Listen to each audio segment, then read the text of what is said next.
Welcome to the Right Take Podcast, news, ideas, and conversations at the intersection of politics and culture, a project of the David Horowitz Freedom Center.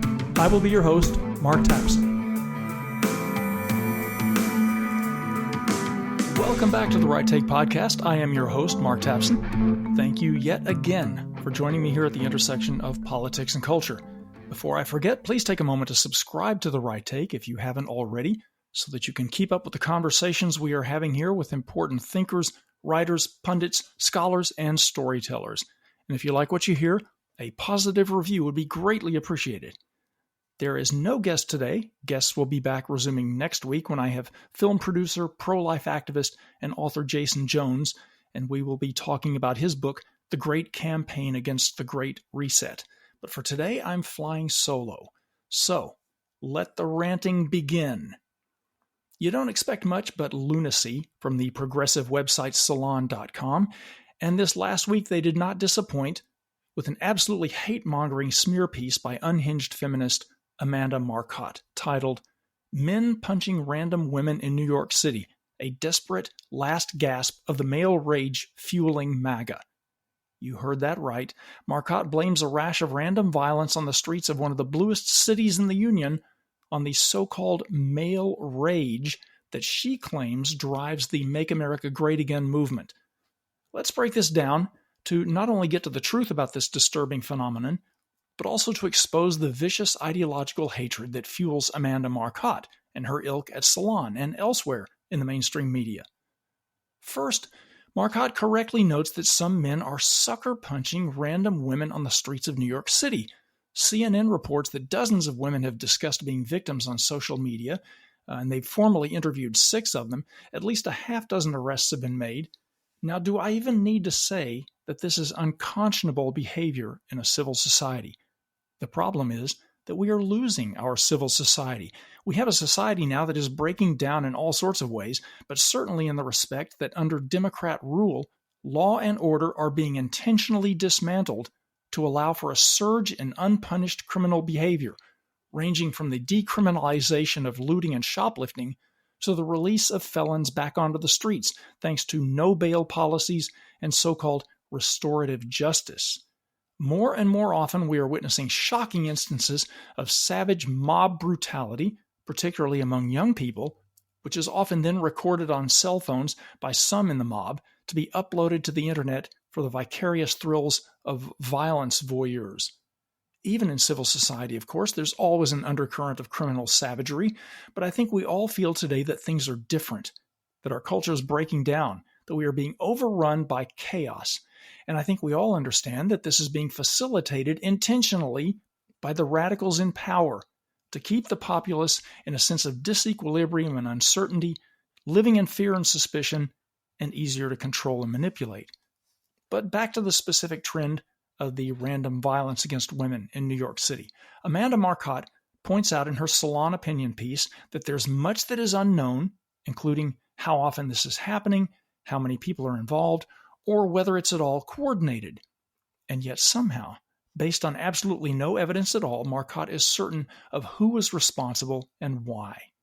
She notes that the victims were targeted when they were on their phones, or reading tablets, or daydreaming, or otherwise distracted. Whatever they were doing, she writes, they were just living their lives, and that, it seems, is what enraged their assailants. She writes, quote, the impetus is always the same. The eyes of a woman are directed at someone or something that is not him, and he is indignant over it. So he will make sure she has no choice but to look at him, either by getting in her face or, in these alarming New York cases, punching her. If he cannot capture her adoring gaze, well, he will make her stare at him in fear, unquote. Really? Marcotte has zero evidence that the perpetrators of this random violence were enraged by women just living their lives. On the contrary, it's more likely that the perps were carrying out planned crimes of opportunity, by which I mean that they set out to sucker punch victims, gambling that there will be little to no legal or societal consequences, and they simply waited for the right victim to present herself. The perpetrators behind these random assaults on women are the same kinds of thugs behind the nearly identical savage trend known as the knockout game, in which random strangers, always white, are sucker punched in public settings, often knocked unconscious or worse by young black males.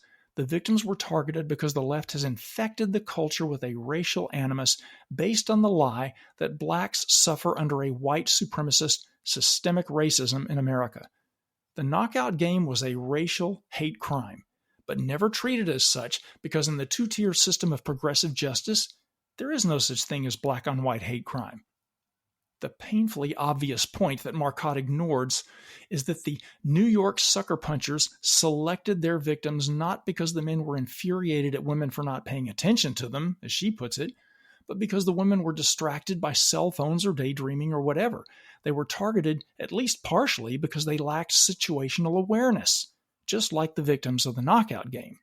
Being oblivious to the potential danger of your surroundings, especially on the streets of New York City, marks you as an easy target for predators. And yes, being a woman heightens your chances of victimization because women, young or old, are less likely to be a physical threat to an assailant.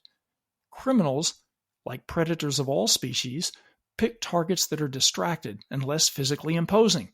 That's simply how they operate.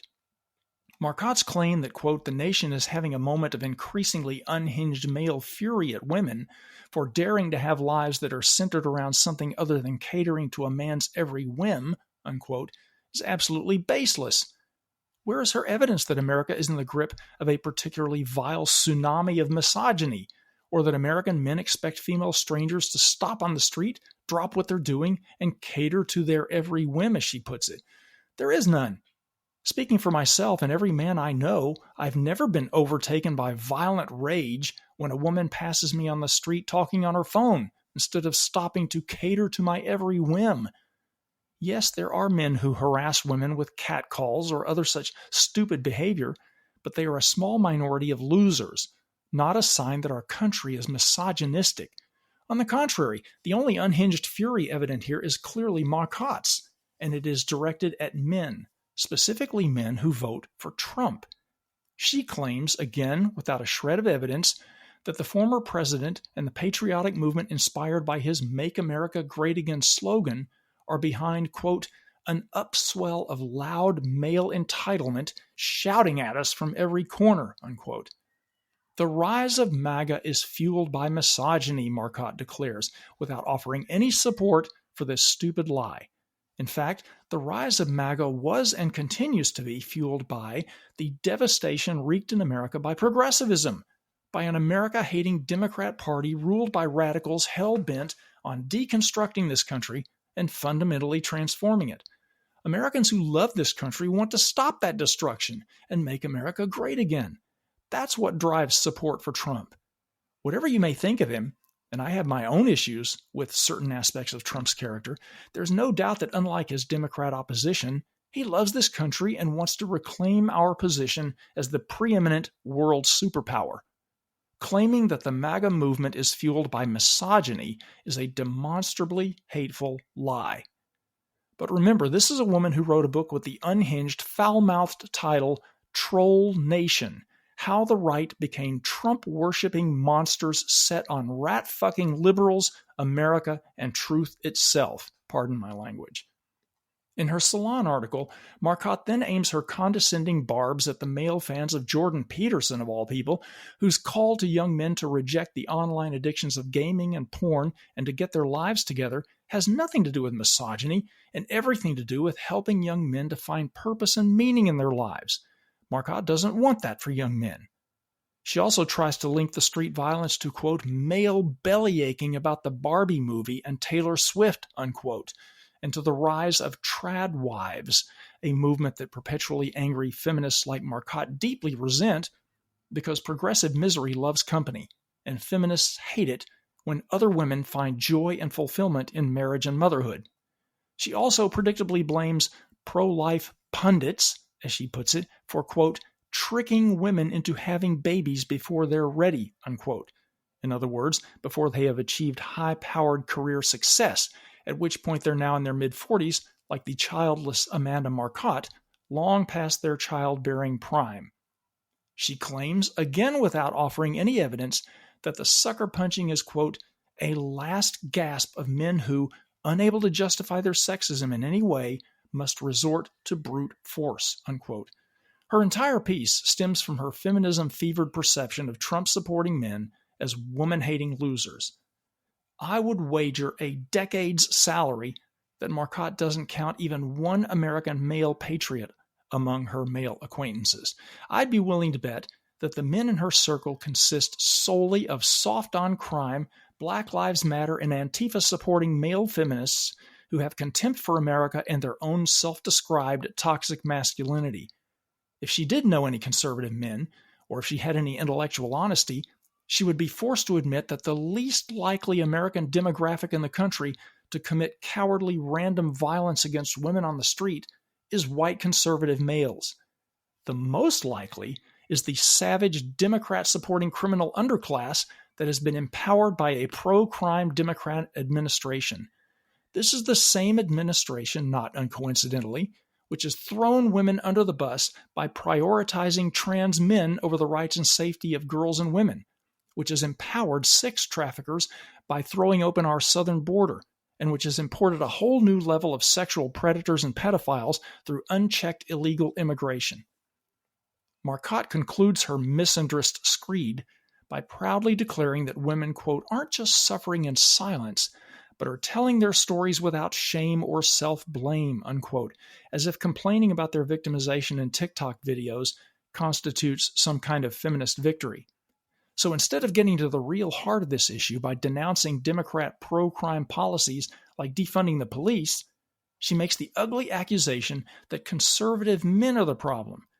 This, like feminism itself, does not help protect her fellow women at all from the lawlessness and societal chaos engendered by progressivism.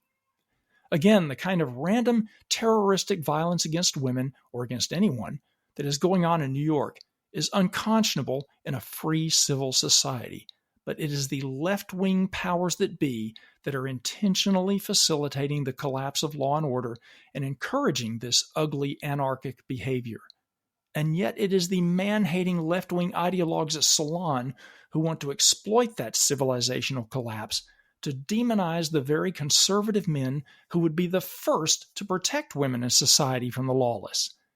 If they truly cared about putting an end to misogyny and violence, they would get behind the movement to make America great again, instead of actively dismantling a civil society that values law and order and the protection of women. And that's the right take on that. Thanks for listening. And again, please take a moment to subscribe to The Right Take if you haven't already, so you can keep up with my rants like this, as well as the conversations we're having here with important thinkers, writers, pundits, scholars, and storytellers. If you like what you hear, a positive review would be greatly appreciated. Be seeing you. The Right Take with Mark Tapson is a project of the David Horowitz Freedom Center and Front Page Magazine. Unauthorized reproduction of this podcast without express written consent is prohibited.